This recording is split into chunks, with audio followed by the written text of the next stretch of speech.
महिला को धार्मिक आज़ादी में प्रवेश कराया और तमाम कुरीति और परंपराओं से मुक्त कराया। हम कह सकते हैं कि धर्म कारवां की देन है। इसी मंच पर कोठी मीना बाजार के मंच पर पिछले कारवां में भंते जी ने महिलाओं की आज़ादी का कार्यक्रम किया, तो मंच पर मैं समझता हूँ 50 किलो चूड़ी उतारी गई। ये भारत के इतिहास में पहला कार्यक्रम था।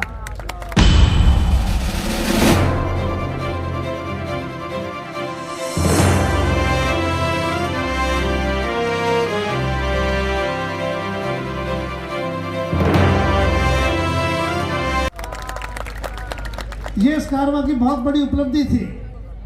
महिलाओं को एक आह्वान करने पर पैर के बिछुए जाते रहे, हाथ की चूड़ी जाती रही, मां का सिंदूर जाता रहा। मंच पर जब बहला रही थी तो जैसे चूड़ियां उठार कर फेंक रही थी तो लग रहा था कि हजारों साल की व्यवस्था को उठा के पटक रही है।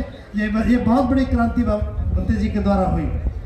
अगला कार्यक्रम जब शुरू हुआ तो भंते जी ने इसी मंच पर, पिछले साल का मामला है, बाबा साहब का जो भाषण किताबों में कैद था, बाबा साहब का वो भाषण जो कुछ बुद्धिजीवियों की जुबान पर रटा हुआ था, आम जनता से दूर था, लेकिन इसी वर्ष पिछले विगत साल भंते जी ने आह्वान किया, बाबा साहब की आवाज़ में आवाज़ मिलाओ और एक आगाज़ करो। और मुझे बताते हुए फक्र हो रहा है कि 50,000 से ज़्यादा लोगों ने यही बैठ करके, उतना ही वक्त था, वही घड़ी थी, वही स्थान था, और इस विशाल मंच से सत्य भंते करुणा सिंह राहुल जी ने जब बाबा साहब का वो भाषण पढ़ा और ऐसा संबोधन, पहले जनता को संबोधन, फिर पढ़े लिखे लोगों को संबोधन, फिर देश की नौकरी वालों को संबोधन, और लास्ट में जब छात्रों से कहा कि मैं बूढ़ा हो गया हूँ, इस व्यवस्था रूपी तंबू का अकेला बंबू हूँ, का आगाज किया। महिला को धार्मिक आज़ादी में प्रवेश कराया और तमाम कुरीति और परंपराओं से मुक्त कराया। हम कह सकते हैं कि धर्म कारवां की देन है। इसी मंच पर, कोठी मीना बाजार के मंच पर पिछले कारवां में भंते जी ने महिलाओं की आज़ादी का कार्यक्रम किया, तो मंच पर मैं समझता हूँ 50 किलो चूड़ी उतारी गई। ये भारत के इतिहास में पहला कार्यक्रम था। ये इस कारवां की बहुत बड़ी उपलब्धि थी। महिलाओं को एक आह्वान करने पर पैर के बिछुए जाते रहे, हाथ की चूड़ी जाती रही, मां का सिंदूर जाता रहा। मंच पर जब बहला रही थी तो जैसे चूड़ियां उठार कर फेंक रही थी तो लग रहा था कि हजारों साल की व्यवस्था को उठा के पटक रही है। ये बहुत बड़ी क्रांति भंते जी के द्वारा हुई।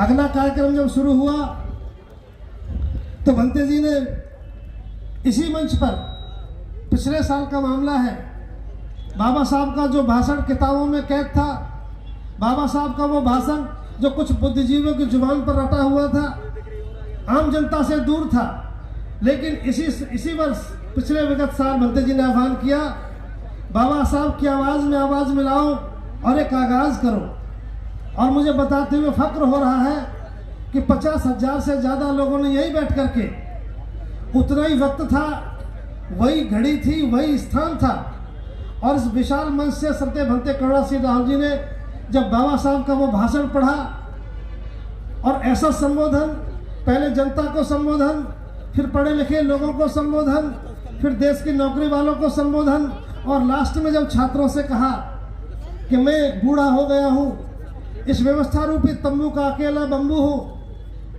मुझे नहीं पता कि मैं कब तुम्हारे बीच में से चला जाऊँ। एक लंबे अरसे से एक तंबू के बंबू की तलाश में हूँ।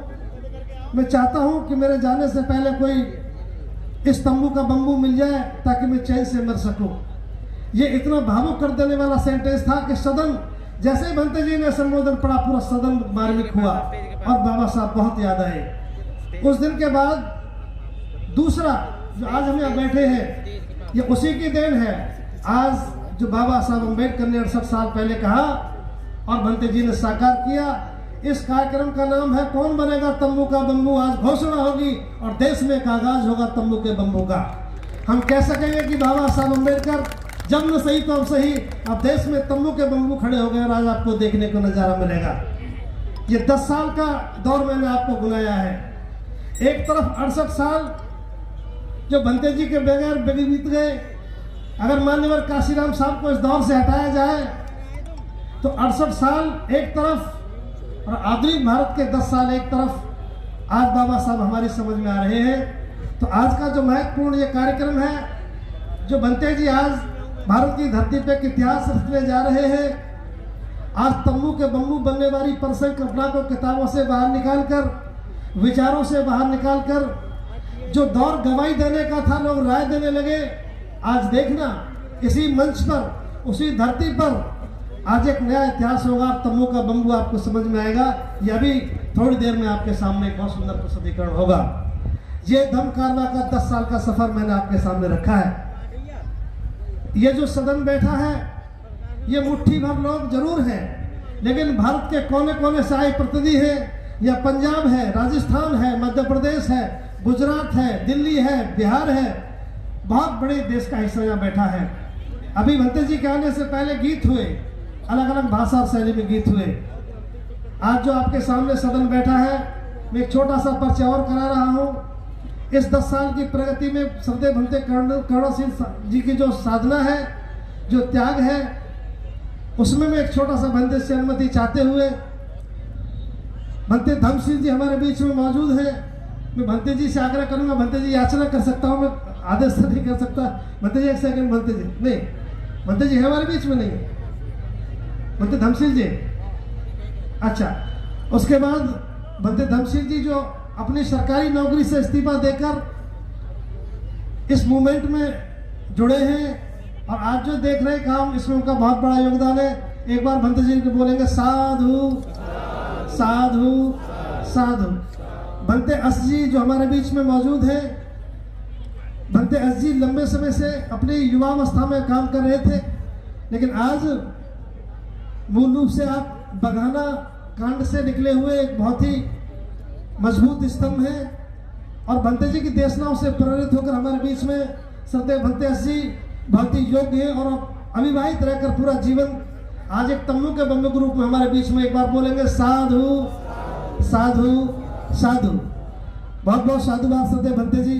भंते धम्मप्रिय घरसाना अनूपगढ़ राजस्थान से भंते जी का प्रारंभिक जीवन से लेकर आज तक इस धम्म की क्रांति में लगा है। आज भंते जी के साथ एक तम्बू के बम्बू के रूप में खड़े हैं। एक बार जोरदार बोलेंगे साधु साधु साधु।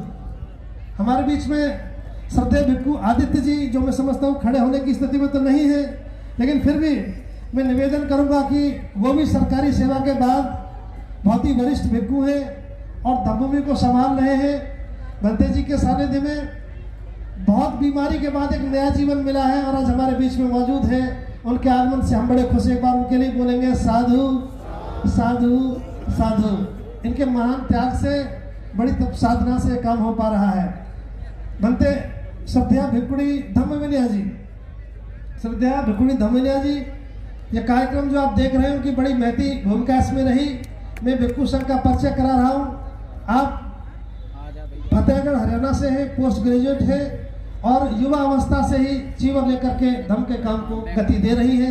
हम चाहेंगे कि आप उनके लिए भी जोरदार बोलेंगे साधु साधु साधु। भंते निर्मल बौद्ध जी हमारे बीच में मौजूद है।